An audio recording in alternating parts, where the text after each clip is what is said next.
What is going on, everybody? My name is Legion, and welcome back to our Syracuse Reboot Dynasty on NCAA Football 14.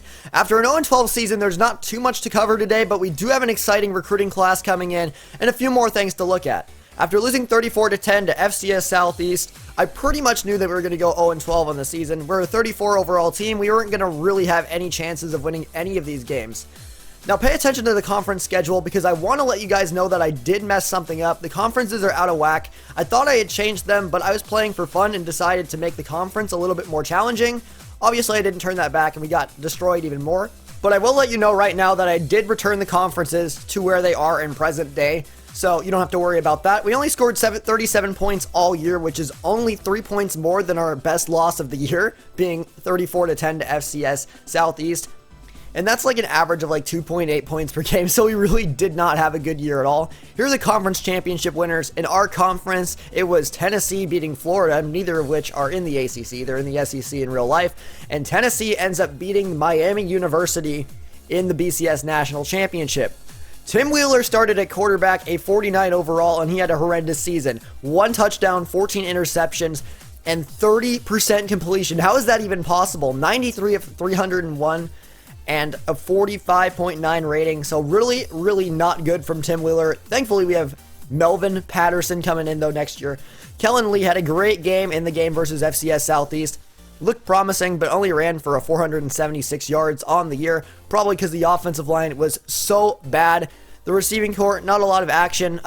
I don't think that 30% completion percentage is entirely Wheeler's fault because I do feel like there were a lot of drops on the year. Howard Johnson and Jason Britt both had pretty nice seasons at linebacker. So despite the defense being the absolute worst in NCAA history, probably, those guys, both bright spots. But we'll get back to Jason Britt moving forward. Let's take a look at the total offense. We are dead last by 2,000 yards, making the next competitor, UMass, look like a god squad, even though they're second to last in the league. 833 pass yards or 886 rush yards. I don't know what's worse, but 2.8 points per game on the year for Syracuse. That is extremely low. That is absolutely nothing. Only 37 points on the year. But defensively, we're pretty much just as bad. The second worst pass defense in the league, the worst rush defense, and the most total points allowed, not even close to Eastern Michigan's 511, and they had the second most points allowed. Absolutely atrocious. Of course, we only had a few turnovers on the year, and things just really were not good on defense this year. We're not going to be good next year either because we didn't bring in a whole lot of guys, so I decided to change some things up and add a new defensive coordinator in Sanchez Sanders, former Syracuse All-American, to hope that he can turn this defense around in just a few seasons. We're getting some nice complementary pieces in Melvin Patterson on offense, as well as Terry Clarke. So bring in Hank Ball, a former Syracuse running back and teammate of Leonard Robinson, to carry the load at offensive coordinator. I'm very excited about this new coaching staff. I feel like they're going to be good in both recruiting and in terms of helping the team get better as they look to win their first game in the Leonard Robinson era.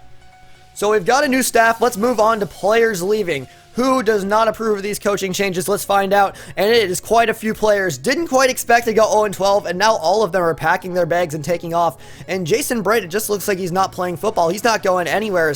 But Jason Britt, a key player for us last year, and that really stings as we need to get some pieces moving forward at linebacker to replace his 90 tackle production. We're also losing Charles Cross, a starting cornerback, Eric Sanchez, our starting left tackle, and a few other starters as well.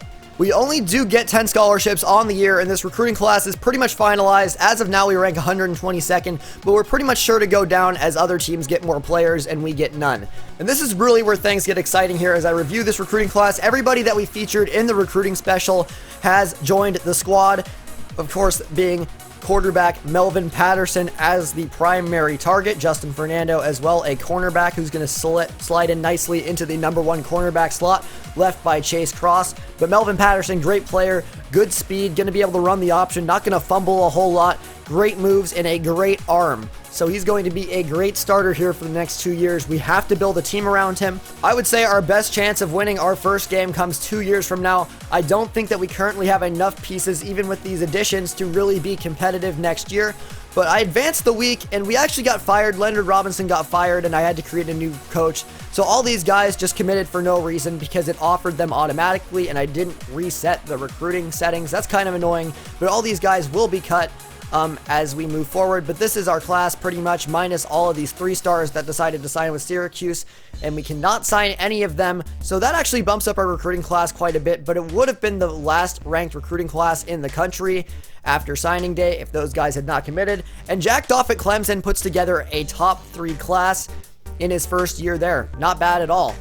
Moving forward, this is going to be our roster. Of course, we are moving Melvin Patterson to quarterback. Looking at all of his other positions, can't really play defense, but he can play quarterback, and that is very, very exciting for us moving forward.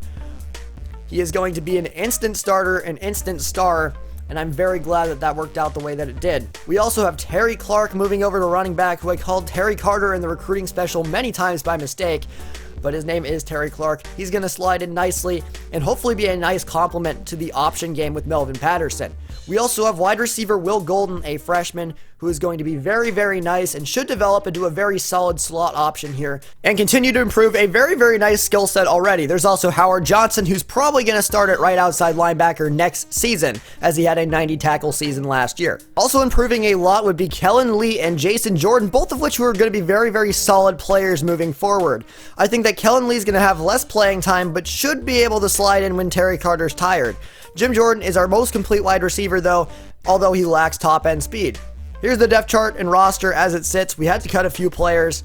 We trimmed down our roster to 53 players, and I really feel like this team is starting to come together. It's really not complete. I don't expect us to be competitive this year. The first step in really becoming competitive is fixing the conferences, so we're not guaranteed to die. So I'm just going to go ahead and do that right now, and I'll show you guys the updated conference. As you can see, back to normal, looking pretty good. So now it's time to set the schedule. The first thing I wanted to do was replace this FCS West Fusion game with a game versus New Mexico, who actually have former quarterback Jake Cook, who used to play for Syracuse before transferring after the scandal. I thought that would be a very fun game to play. And I also found quarterback Grant Olson, who also used to be of Syracuse, and decided to schedule a game the very next week versus North Texas. So that's going to be the first episode of the new season, and we're also going to play UTEP, which should also be a game that I show. The ACC games, though, I'm not going to show because I just know we're going to lose, but it all just depends on how we do in those first 2 games. Next year is going to be a lot more entertaining now that we have Melvin Patterson, but that doesn't mean that we're just going to have a good team. I still expect us to not win any games next season, although of course we're going to try our best to do so. With that, nothing left to do. We are done with the offseason. Thank you all so much for watching. Rate, comment, subscribe, and I will see all of you later. Glad you're enjoying the series. Jack is out.